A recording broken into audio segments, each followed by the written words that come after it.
नमस्कार। श्री कृष्ण ने दुर्योधन को समझाया कि पांडवों को 5 गांव दे दो और युद्ध टल जाएगा। दुर्योधन राजी नहीं हुआ।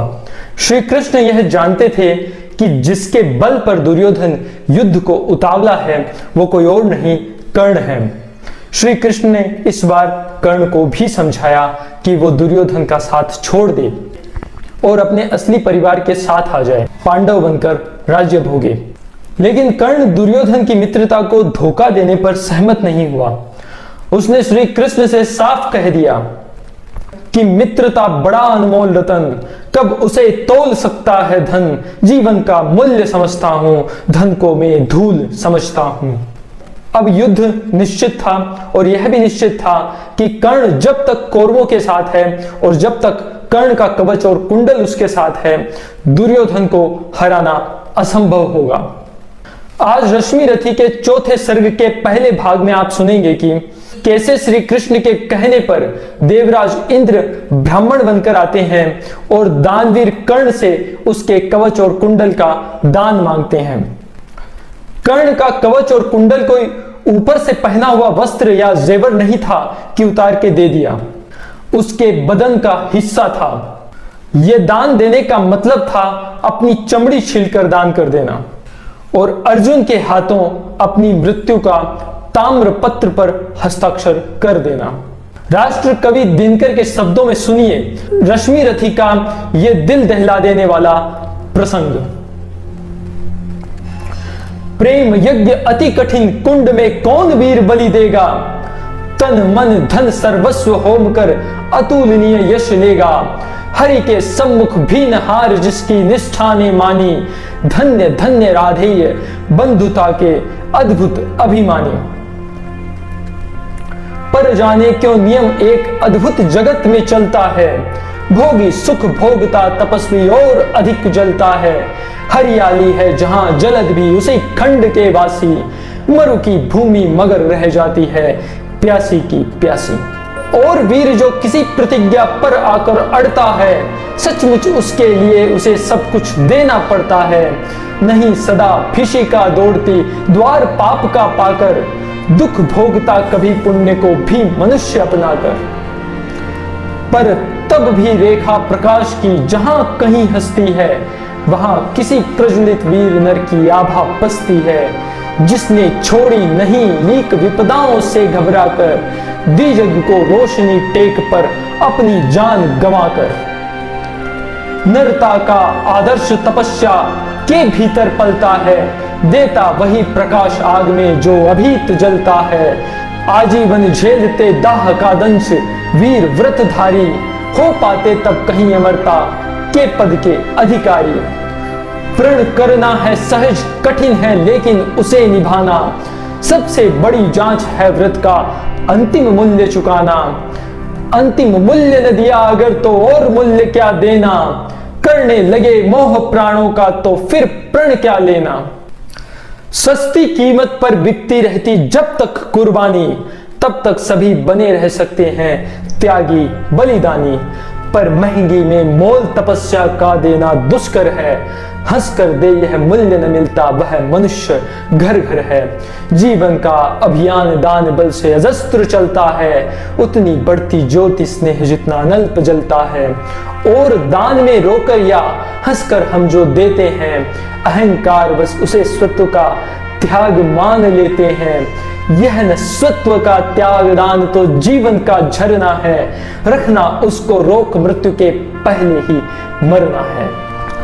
किस पर करते कृपा वृक्ष यदि अपना फल देते हैं। गिरने से उसको संभाल क्यों रोक नहीं लेते हैं। ऋतु के बाद फलों का रुकना डालों का सड़ना है। मोह दिखाना देय वस्तु पर आत्मघात करना है। देते तरु इसलिए कि रेशों में मत कीट समाए।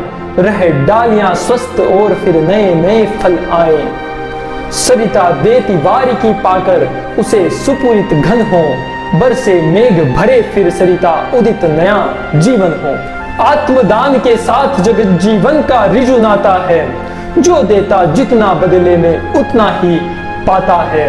दिखलाना कार्पण्य आप अपने धोखा खाना है, रखना दान अपूर्ण रिक्त निज का ही रह जाना है। व्रत का अंतिम मोल चुकाते हुए न जो रोते हैं, पूर्ण काम जीवन से एकाकार वही होते हैं। जो नर आत्मदान से अपना जीवन घट भरता है, वही मृत्यु के मुख में भी पड़कर न कभी मरता है। जहां कहीं है ज्योति जगत में, जहां कहीं उजियाला, वहां खड़ा है कोई अंतिम मोल चुकाने वाला। व्रत का अंतिम मोल राम ने दिया त्याग सीता को, जीवन की संगिनी प्राण की मणि को सुपुनीता को दिया अस्थि देकर दधीची ने, शिव ने अंग कतर कर, हरिश्चंद्र ने कफन मांगते हुए सत्य पर अड़कर, ईसा ने संसार हेतु सूली पर प्राण गंवाकर, अंतिम मूल्य दिया गांधी ने 3 गोलियां खाकर। सुन अंतिम ललकार मोल मांगते हुए जीवन की, सरमद ने हंसकर उतार दी त्वचा समूचे तन की, हंसकर लिया मरण होठों पर जीवन का व्रत पाला, अमर हुआ सुकुरात जगत में पीकर विष का प्याला। मरकर भी मंसूर नियति की सह पाया न ठिठोली, उत्तर में 100 बार चीख कर बोटी बोटी बोली, उत्तर में 100 बार चीख कर बोटी बोटी बोली। दान जगत का प्रकट धर्म है, मनुष्य व्यर्थ डरता है, एक रोज तो हमें स्वयं सब कुछ देना पड़ता है। बचते वही समय पर जो सर्वस्व दान करते हैं, ऋतु का ज्ञान नहीं जिनको वे देकर भी मरते हैं। वीर कर्ण विक्रमी दान का अति अमोघ व्रतधारी, पाल रहा था बहुत काल से एक पुण्य प्रण भारी। रवि पूजन के समय सामने जो याचक आता था, मुंह मांगा वह दान कर्ण से अनायास पाता था। थी विश्रुति है बात कर्ण गुणवान और ज्ञानी है, दीनों के अवलंब जगत के सर्वश्रेष्ठ दानी है। जाकर उनसे कहो पड़ी जिस पर भी जैसी विपदा हो, गो धरती गजबाज मांग लो जो जितना भी चाहो। नाही सुनी कहा किसने कब इस दानी के मुख से, धन की कौन बिसात प्राण भी दे सकते वह सुख से। और दान देने में वे कितने विनम्र रहते हैं, दीन याचकों से भी कैसे मधुर वचन कहते हैं। करते यों सत्कार की मानो हम हो नहीं भिखारी, वरन मांगते जो कुछ उसके न्याय सिद्ध अधिकारी। और उमड़ती है प्रसन्न द्रग में केशी जलधारा, मानो सौंप रहे हो हमको ही वे न्यास हमारा। युग युग जिए कर्ण दलितों के वे दुख दैन्य हरण है, कल्प वृक्ष धरती के अशरण की अप्रतिम शरण है। पहले ऐसा दानवीर धरती पर कब आया था, इतने अधिक जनों को किसने यह सुख पहुंचाया था। और सत्य ही कर्ण दान हित ही संचय करता था, अर्जित कर बहु विभव निशव दीनों का घर भरता था। गो धरती गजबाज अन्न धन वसन जहां जो पाया, दानवीर ने हृदय खोलकर उसको वहीं लुटाया। फहर रही थी मुक्त चतुर्दिक यश की विमल पताका, कर्ण नाम पड़ गया दान की अतुलनीय महिमा का। श्रद्धा सहित नमन करते सुन नाम देश के ज्ञानी, अपना भाग्य समझ भजते थे उसे भाग्य हत प्राणी। तब कहते हैं एक बार हटकर प्रत्यक्ष समर से, किया नियति ने वार कर्ण पर छिपकर पुण्य विवर से। व्रत का निकस दान था अब की चढ़ी निकस पर काया, कठिन मूल्य मांगने सामने भाग्य देह धर आया। एक दिवस जब छोड़ रहे थे दिनमणि मध्य गगन को, कर्ण जानवी तीर खड़ा था मुद्रित किए नयन को। कटी तक डूबा हुआ सलेल में किसी ध्यान में रस्सा, अंबुधि में आकटक निमज्जित कनक खचित पर्वत सा। हंसती थी रश्मियां रजत से भरकर वारी विमल को, हो उठती थी स्वयं स्वर्ण छू कवच और कुंडल को। किरण सुधा पी स्वयं मोद में भरकर दमक रहा था, कदली में चिकने पातों पर पारस चमक रहा था। विहग लता विरुद्ध वितान में तट पर चहक रहे थे, धूप दीप कर्पूर फूल सब मिलकर महक रहे थे। पूरी कर पूजा उपासना ध्यान कर्ण ने खोला, इतने में ऊपर तट पर कर पात कहीं कुछ डोला। कहा कर्ण ने कौन उधर है, बंधु सामने आओ। मैं प्रस्तुत हो चुका स्वस्थ हो, निज आदेश सुनाओ।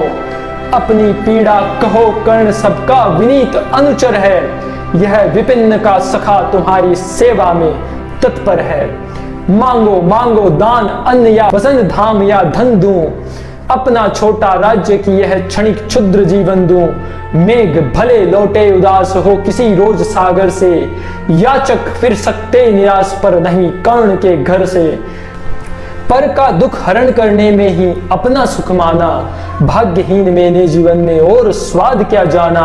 आओ ऋण बनूं तुमको भी न्यास तुम्हारा देकर, उपकृत करो मुझे अपनी संचित निधि मुझसे लेकर।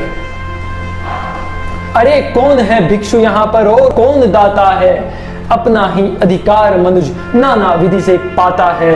कर पसार कर जब भी तुम मुझसे कुछ लेते हो, तृप्त भाव से हेर मुझे क्या चीज नहीं देते हो। दीनों का संतोष भाग्यहीनों की गदगद वाणी, नयन कोर में भरा लबालब कृतज्ञता का पानी। हो जाना फिर हरा युगों से मुरझाए अधरों का, पाना आशीर्वचन प्रेम विश्वास अनेक नरों का। इससे बढ़कर और प्राप्ति क्या जिस पर गर्व करूं मैं, पर को जीवन मिले अगर तो हंसकर क्यों न मरूं मैं। मोल तोल कुछ नहीं मांग लो जो कुछ तुम्हें सुहाए, मुंह मांगा ही दान सभी को हम हैं देते आए। गिरा गहन सुन चकित और मन ही मन कुछ भरमाया, लता ओट से एक विप्र सामने कर्ण के आया। कहा कि जय हो हमने भी है सुनी सुकीर्ति कहानी, नहीं आज कोई त्रिलोक में कहीं आप सा दानी। नहीं फिराते एक बार जो कुछ मुंह से कहते हैं, प्रण पालने के लिए आप बहुभांति कष्ट सहते हैं। आश्वासन से ही अभीत हो सुख विपिन पाता है, कर्ण वचन सर्वत्र कार्य वाचक माना जाता है। लोग दिव्य शत शत प्रणाम निष्ठा के बतलाते हैं, शिव दधीचि प्रहलाद कोटि में आप गिने जाते हैं। सबका है विश्वास मृत्यु से आप न डर सकते हैं, हंसकर प्रण के लिए प्राण न्योछावर कर सकते हैं। ऐसा है तो मनुज लोग निश्चय आदर पाएगा, स्वर्ग किसी दिन भीख मांगने मिट्टी पर आएगा। किंतु भाग्य है बलि कौन किससे कितना पाता है, यह लेखा नर के ललाट में ही देखा जाता है। यह लेखा नर के ललाट में ही देखा जाता है। शुद्र पात्र हो मग्न कूप में जितना जल लेता है, उससे अधिक वारि सागर भी उसे नहीं देता है। अतः व्यर्थ है देख बड़ों को बड़ी वस्तु की आशा, किस्मत भी चाहिए नहीं केवल ऊंची अभिलाषा। कहा कर्ण ने वृथा भाग्य से आप डरे जाते हैं, जो है सम्मुख खड़ा उसे पहचान नहीं पाते हैं। विधि ने क्या था लिखा भाग्य में खूब जानता हूं मैं, बाहों को पर कहीं भाग्य से बलि मानता हूं मैं। महाराज उद्धम से विधि का अंक उलट जाता है, किस्मत का पासा पोरुष से हार पलट जाता है। और उच्च अभिलाषाएं तो मनुज मात्र का बल है, जगा जगा कर हमें वही तो रखती निज चंचल है। आगे जिसकी नजर नहीं वह भला कहां जाएगा, अधिक नहीं चाहता पुरुष वह कितना धन पाएगा। अच्छा अब उपचार छोड़ बोलिए आप क्या लेंगे, सत्य मानिए जो मांगेंगे आप वही हम देंगे। मही डोलती और डोलता नभ में देव मिले भी, कभी कभी डोलता समर में किंचित वीर हृदय भी। डोले मूल अचल पर्वत का या डोले ध्रुव तारा, सब डोले पर नहीं डोल सकता है वचन हमारा। भली भांति कसकर दाता को बोला नीच भिकारी, धन्य धन्य राधे है दान के अति अमोघ व्रतधारी। ऐसा है औदार्य तभी तो कहता हर याचक है, महाराज का वचन सदा सर्वत्र क्रियावाचक है। मैं सब कुछ पा गया प्राप्त कर वचन आपके मुख से, अब तो मैं कुछ लिए बिना भी जा सकता हूँ सुख से। क्योंकि मांगना है जो कुछ उसको कहते डरता हूँ, और साथ ही एक द्विधा का भी अनुभव करता हूँ।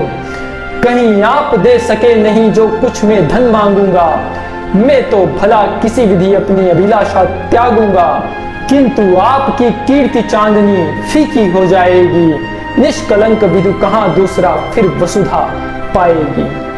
है सुकर्म क्या संकट में डालना मनस्वी नर को, प्रण से डिगा आपको दूंगा क्या उत्तर जग भर को। सब कोसेंगे मुझे कि मैंने पुण्य मही का लूटा, मेरे ही कारण अभंग प्रण महाराज का टूटा। अतः विदा दे मुझे खुशी से मैं वापस जाता हूं, बोल उठा राधे आपको मैं अद्भुत पाता हूं।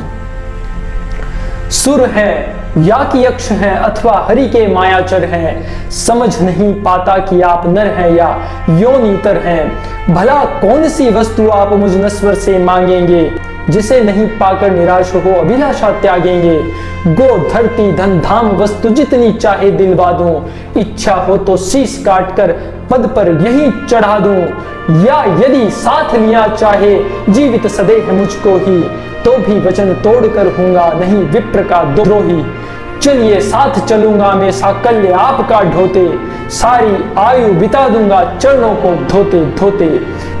वचन मांग कर नहीं मांगना दान बड़ा अद्भुत है, कौन वस्तु है जिसे न दे सकता राधा का सुत है। विप्रदेव मांगिए छोड़ संकोच वस्तु मन चाहिए, मरु अयश की मृत्यु करूं यदि एक बार भी नहीं। मरु अयश की मृत्यु यदि करूं एक बार भी नहीं। क्या मांगा इंद्रदेव ने और कर्ण ने कैसे दिया वो दान, अगले प्रसंग में।